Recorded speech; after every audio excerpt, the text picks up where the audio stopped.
हैरान थी कि चाणक्य नन्हे से बालक चंद्रगुप्त को विष देने की बात क्यों कर रहे हैं। उसने हड़बड़ाहट में उनकी तरफ हैरानी से देखते हुए पूछा, विष चंद्रगुप्त के लिए? स्वामी, ये क्या कह रहे हैं आप?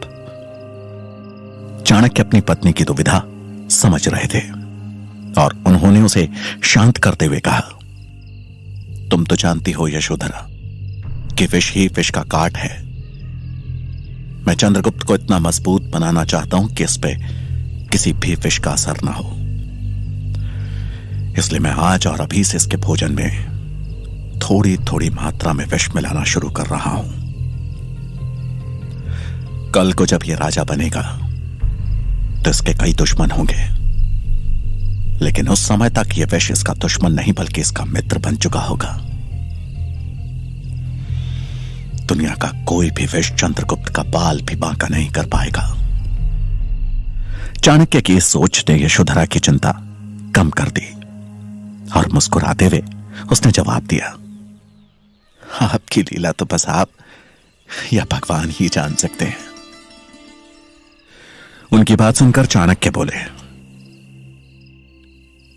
भगवान मेरे कर्मों से अवगत हो या ना हो, लेकिन मैं उनकी एक लीला से अवश्य अवगत हूं, और वो लीला है तुम्हारा मेरे जीवन में मेरी जीवन संगिनी बनकर आना।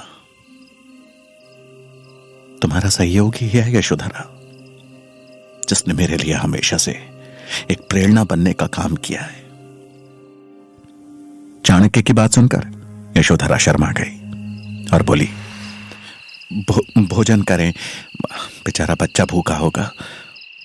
चाणक्य ने सर हिलाते हुए सहमति जताई और चंद्रगुप्त के भोजन में एक उचित मात्रा में विष मिला दिया। थोड़ी ही देर में विष ने अपना असर दिखाना शुरू कर दिया। चंद्रगुप्त को हल्का नशा होने लगा और देखते ही देखते वो एक गहरी नींद में सो गया। छोटे चंद्रगुप्त को इस तरह से सोते हुए देखकर यशोधरा उसे ममता भरी नजरों से बस निहारे ही जा रही थी कि तभी चाणक्य के शब्दों ने उसका ध्यान भंग किया। हमें कल सुबह ही तक्षशिला के लिए निकलना होगा। चंद्रगुप्त के राजा बनने की तैयारी जल्द से जल्द शुरू कर देनी होगी, लेकिन वहां जाने से पहले मेरा शंभू काका से मिलना आवश्यक है। राजा धनानंद को मात देनी है तो उनकी सहायता की अति आवश्यकता होगी। शंभू काका का नाम सुनकर यशोधरा घबरा गई और बोली, आप उनसे मिलने के प्रयास में क्यों जान दांव पर लगा रहे हैं? मुझे डर है कि कहीं किसी ने आपको पहचान लिया तो। आपका जो भी संदेश है मैं उन तक पहुंचा दूंगी। यशोधरा की बात सुनकर चाणक्य बोले, मैं तुम्हें खतरों में नहीं डाल सकता हूं यशोधरा। अब जब प्रण ले ही लिया है तो खतरा भी मोल लेना पड़ेगा। यशोधरा का यह डर जायज था, क्योंकि शंभुनाथ भले ही चाणक्य के पिता, चाणक्य मित्र और चाणक्य के हितैषी थे, लेकिन उसके साथ साथ वो धनानंद के दरबार में एक मंत्री भी थे और यह लगभग निश्चित था कि उनकी गतिविधियों पर किसी भी वक्त नजर रखी जा सकती थी। जहां एक तरफ चाणक्य धनानंद की सत्ता को उखाड़ फेंकने की तैयारी कर रहे थे, वहीं धनानंद के दरबार के मुख्यमंत्री अमात्य चाणक्य की मृत्यु की साजिश रच रहे थे। जब से चाणक्य ने धनानंद के सर्वनाश का प्रण लिया था, तब से चाणक्य उनकी आंखों में खटक रहे थे। अमात्य जानते थे कि चाणक्य कितने प्रतिभावान हैं और उनकी क्षमता क्या है। अमात्य राजा धनानंद को बताना चाहते थे कि उन्होंने चाणक्य को जिंदा छोड़कर सबसे बड़ी गलती की है, लेकिन राजा अपने भोग विलास में इतने व्यस्त रहते थे कि उन्हें किसी से मिलने का समय ही नहीं होता था। पर आज अमात्य मौका देखकर राजा के कक्ष में जाने से पहले उनके सामने आ गए और उन्हें नमन किया। इतनी रात में महामंत्री को अपने सामने देख राजा धनानंद बोला, क्या हुआ महामंत्री? ऐसी क्या विपदा आ गई जो आप अभी मिलने चले आए? अमात्य बड़ी विनम्रता से बोले, क्षमा महाराज, विपदा आई नहीं है पर आ सकती है। धनानंद ने गुस्से में कहा, ऐसी गोल गोल बातें क्यों कर रहे हैं? साफ शब्दों में बताओ। महामंत्री ने सर झुकाते हुए कहा, महाराज, मैं आपसे चाणक्य नाम की विपदा के बारे में बात करना चाहता था। वही ब्राह्मण जिसने आपको इतना कहते कहते अमात्य रुक गए। उनकी बात सुन धनानंद हंसने लगा और कुछ पल बाद अचानक क्रोधित होकर बोला, ओ दरिद्र ब्राह्मण, तुम यहां उसके विषय में बात करने आए हो? धनानंद की ऊंची आवाज सुनकर अमात्य थोड़ा घबरा गए, लेकिन फिर भी अपनी बात बड़ी विनम्रता से रखते हुए बोले, महाराज, वो दरिद्र जरूर है लेकिन बुद्धिमान और चतुर भी। मुझे डर है कि आपने उसे केवल देश निकासा देकर बहुत बड़ी गलती कर दी। आपको उसे मृत्यु दंड देना चाहिए था। महामंत्री, मुझे पता है कि कौन बुद्धिमान है और कौन मूर्ख, और वो दरिद्र ब्राह्मण तो महामूर्ख है। उससे भला किसी को क्या खतरा हो सकता है। अभी आप जा सकते हैं। ये बोलकर धनानंद तेजी से अपने कक्ष की तरफ चला गया। अमात्य वहीं हैरान से खड़े रह गए। चाणक्य की सच्चाई से अमात्य परिचित थे। वो जानते थे कि अगर चाणक्य ने कोई प्रण लिया है तो उसे पूरा करने का वो हर संभव प्रयास करेगा। उसके पास जरूर कोई योजना होगी, या फिर उसने अब तक कोई योजना बना ली होगी। अमात्य वहीं खड़े गहरी सोच में डूब गए और थोड़ी देर बाद मन ही मन बोले, महाराज, आपको आभास नहीं होगा लेकिन मुझे है कि चाणक्य क्या क्या कर सकता है। उसे रास्ते से हटाने का काम अब मुझे ही करना होगा। ऐसा कहकर उन्होंने एक गुप्तचर को अपने पास बुलाया और उसे कुछ समझाकर राजमहल के बाहर भेज दिया। रात का अंतिम प्रहर था और आसमान में प्रकाश की झलक आने में समय था। चाणक्य ने कंबल से अपना मुंह ढका और शंभुनाथ से मिलने चल दिए। शंभुनाथ से गुप्त रूप से मिलने का यही समय उचित था, क्योंकि शंभुनाथ भगवान शंकर के बहुत बड़े भक्त थे और नगर किनारे बने महादेव के मंदिर में हर सुबह पूजा करने जाते थे। चाणक्य तेज कदमों से हर तरफ नजर रखते हुए नगर के किनारे बने मंदिर के करीब जा पहुंचे। मंदिर से कुछ दूरी पर ही चाणक्य ने अपने कदम रोके और एक बाज की नजरों से चारों ओर देखने लगे। मंदिर से उठता घंटे का शोर ये तो बता रहा था कि शंभुनाथ पूजा करने आ चुके थे, लेकिन इस बात की पुष्टि नहीं थी कि वो अकेले हैं या उन पर कोई नजर रखे हुए है। चाणक्य ने मंदिर के हर कोने पर नजर दौड़ाई, लेकिन उन्हें कोई नहीं दिखा। वो अपने कदम आगे बढ़ाने वाले थे कि तभी उन्हें एक आहट का आभास हुआ। उन्होंने आवाज की तरफ नजर दौड़ाई तो लगा जैसे कोई इंसान पेड़ के पीछे छिप छिप कर नजर रखे हुए है। चाणक्य समझ गए कि शंभुनाथ अकेले नहीं है, उनके पीछे गुप्तचर हैं। अब वो शंभुनाथ से मिलने का उपाय खोजने लगे। इधर शंभुनाथ की पूजा लगभग खत्म होने को थी। हर बीतती घड़ी के साथ चाणक्य के हाथ से शंभु काका से मिलने का मौका निकलता जा रहा था। कुछ सोचते हुए चाणक्य ने अपनी खुली शिखा के बालों को अच्छे से समेटा और अपने मुंह को कंबल से अच्छे से ढक पहुंच गए पेड़ के पीछे छुपे हुए उस गुप्तचर के पास। अचानक अपने पीछे कंबल ओढ़े आदमी को देखकर वो गुप्तचर एक बार को तो सकपका गया, लेकिन फिर हिम्मत जुटाते हुए अपनी कटार पर हाथ रखते हुए बोला, कौन हो? कंबल नीचे करो।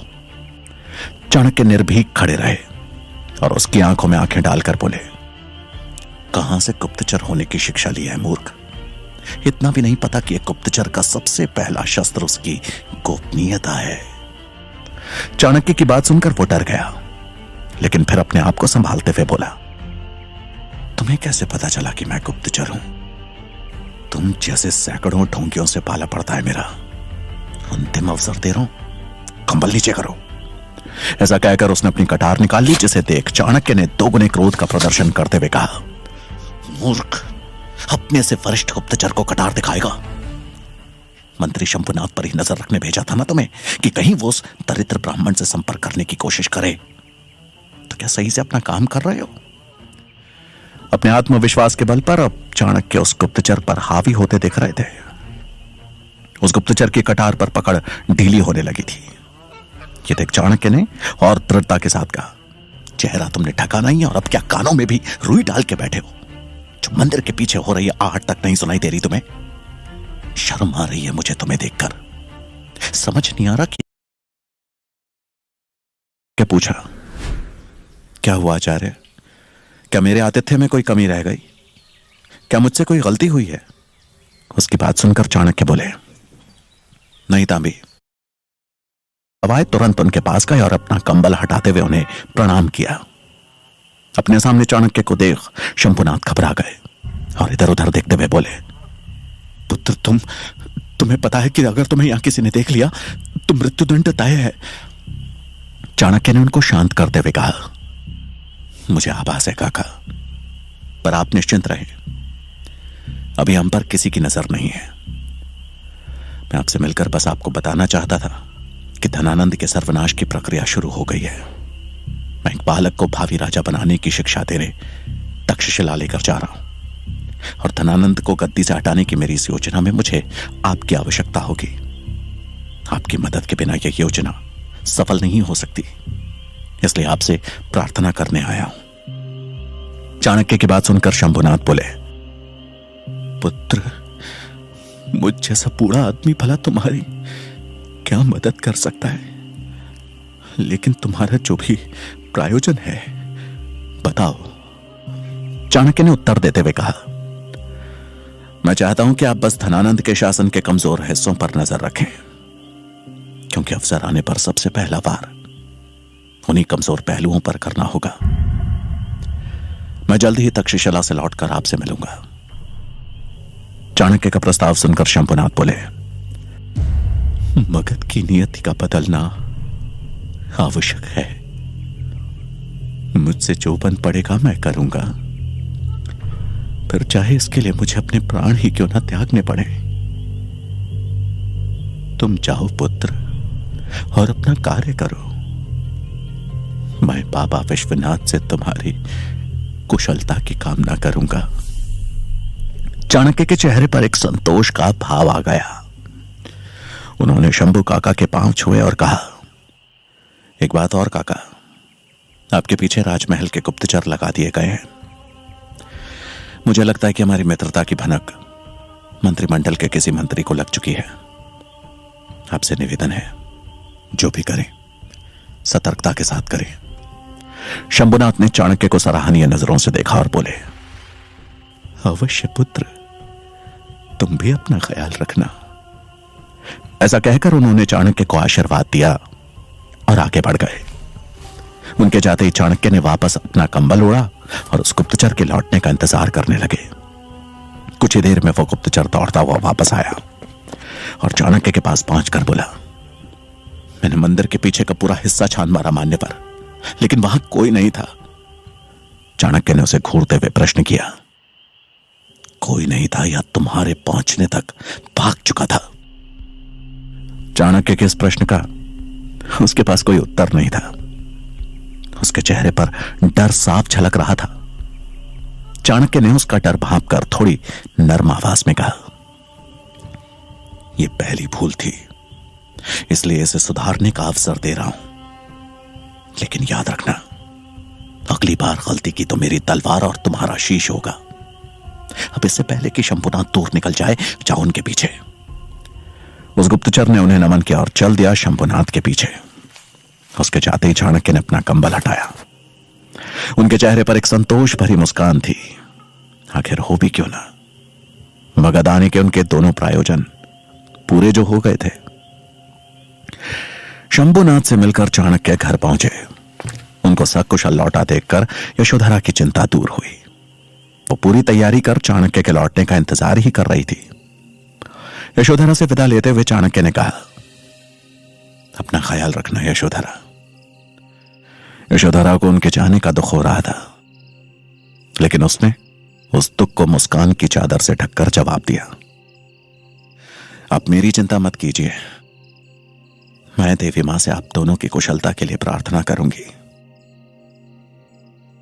विदा लेने से पहले चंद्रगुप्त जैसे ही यशोधरा के पांव छूने आगे बढ़ा, उसने उसे कस के गले से लगा लिया, मानो वो समय को वहीं थाम लेना चाहती हो। सूरज की पहली किरण निकलने तक चाणक्य और चंद्रगुप्त मगध की सीमा से बाहर निकल चुके थे। दिन भर चलने के कारण दोनों पूरी तरह से थक गए और जंगल में एक तालाब के किनारे आराम करने के लिए रुके। उन्हें आराम करते हुए कुछ समय हुआ ही था कि तभी उन्हें एक बच्चे की चीख सुनाई दी। चीख सुनकर चाणक्य और चंद्रगुप्त दोनों उस दिशा की ओर भागे और आगे बढ़कर उन्होंने देखा कि एक 8 साल का बच्चा शिकारी के बिछाए जाल में फंस चुका है। वेशभूषा से वो बच्चा किसी कबीलेवासी का बच्चा लग रहा था। पेड़ से उल्टा लटक के वो डर के मारे जोर जोर से रो रहा था। उसकी आवाज पूरे जंगल में गूंज रही थी। बच्चे को हवा में झूलते देख चाणक्य ने उससे कहा, शांत पुत्र, शांत, कुछ नहीं होगा तुम्हें, हम बचाएंगे तुम्हें। चाणक्य ने उस बच्चे को सांत्वना देते हुए जैसे ही छोटे चंद्रगुप्त की ओर देखा तो वो अपनी कटार से जाल की रस्सी काटने का काम शुरू कर चुका था। चंद्रगुप्त की बुद्धि की तीव्रता देख चाणक्य प्रसन्न हुए।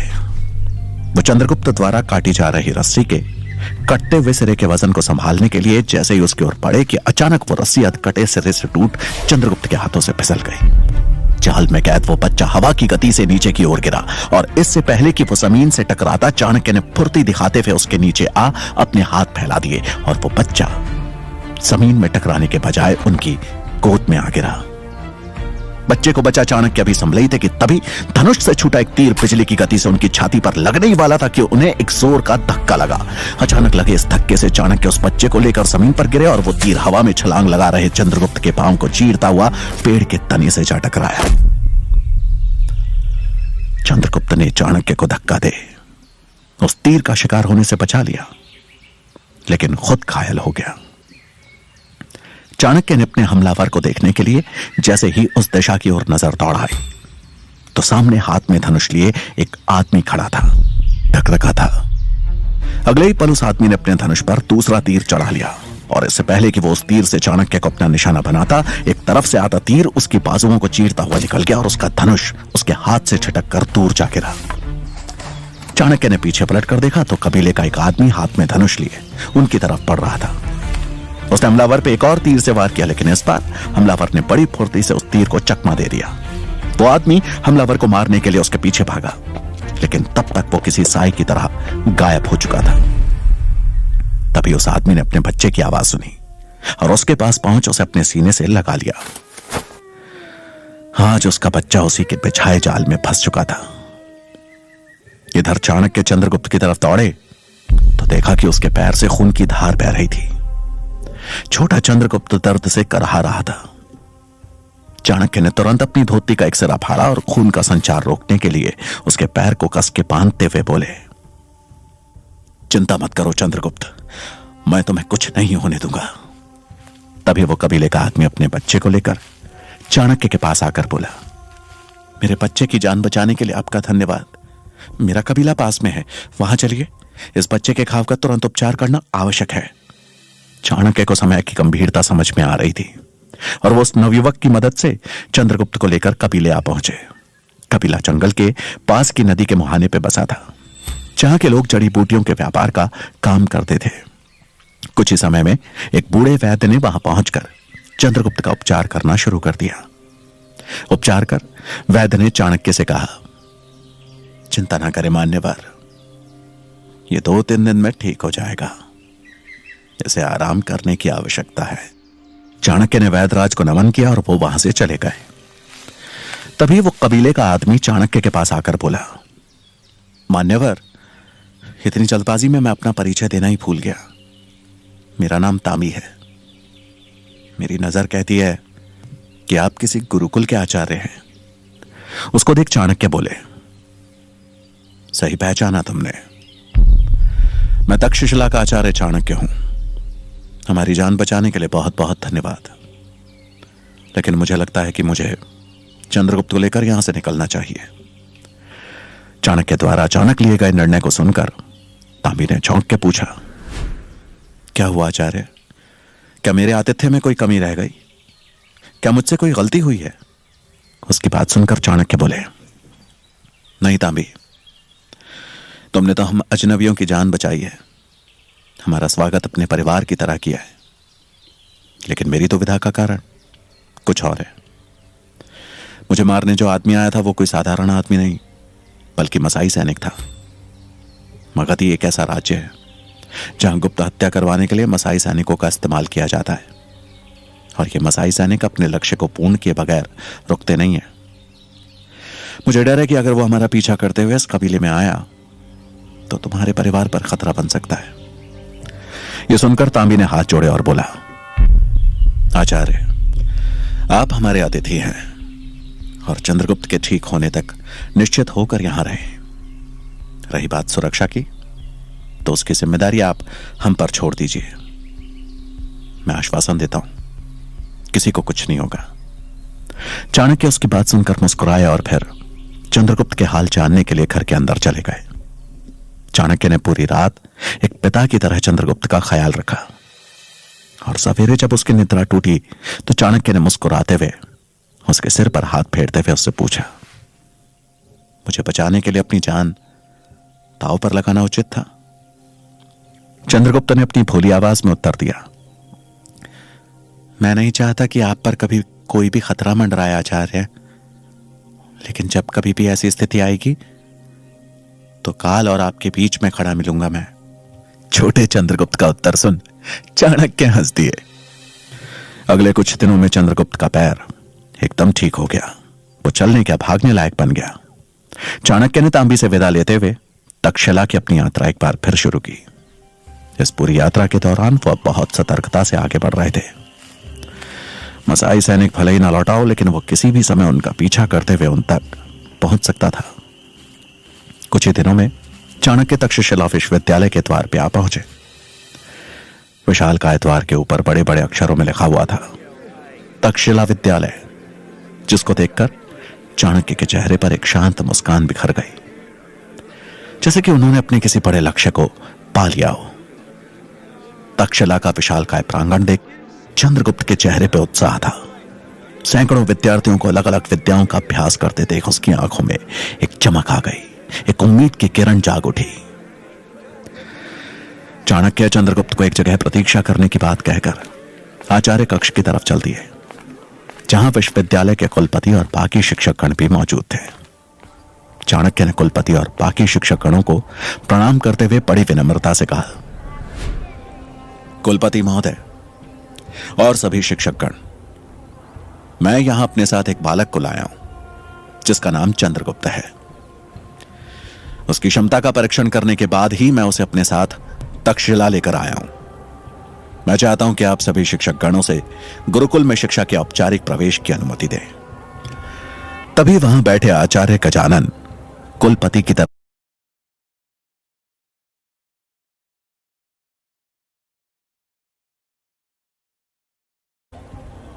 कुलपति महोदय, मैं आचार्य चाणक्य को याद दिलाना चाहता हूं कि यहां पे छात्रों के प्रवेश के लिए एक निश्चित परंपरा है, जिसकी गरिमा को हमें बनाए रखना होगा। यह सुनकर चाणक्य थोड़ा निराश हो गए। गजानन ने चाणक्य की तरफ देखते हुए कहा, आचार्य चाणक्य, आप हमें बस ये बताएं कि जिस बालक को आप लेकर आए हैं, क्या वो किसी राजकुल से है? चाणक्य कुछ सोचते हुए बड़ी गंभीरता से बोले, चंद्रगुप्त क्षत्रिय अवश्य है, लेकिन किसी राजकुल से नहीं है। यह सुन के वहां बैठे सभी शिक्षकगण हैरान रह गए। गजानन कुलपति की तरफ हैरानी से देखते हुए बोले, फिर उसे कैसे प्रवेश मिल सकता है आचार्य? उसके गुणों के आधार पर? चाणक्य ने पलटवार करते हुए कहा। बात यह नहीं है आचार्य। गजानन चाणक्य की तरफ मुड़ते हुए कुछ बोलने को हुए, लेकिन उनको बीच में टोकते हुए चाणक्य ने कहा, बात यही है आचार्य, यह विश्वविद्यालय, यह गुरुकुल की गरिमा यहां का ज्ञान है। ज्ञान ही तक्षशिला की पहचान है, जो हम सभी यहां आने वाले छात्रों को देते हैं। और आचार्य, मुझे लगता है ज्ञान प्राप्ति का अवसर सभी को समान रूप से मिलना चाहिए। गजानन ने कटाक्ष करते हुए कहा, आचार्य चाणक्य, आप यहां की परंपराओं को तोड़ने की कोशिश कर रहे हैं। समय के साथ अपनी पुरानी परंपराओं से ऊपर उठना होता है आचार्य। उनको तोड़ के नए नियम गढ़ने पड़ते हैं। आपको तो ज्ञात होगा ही।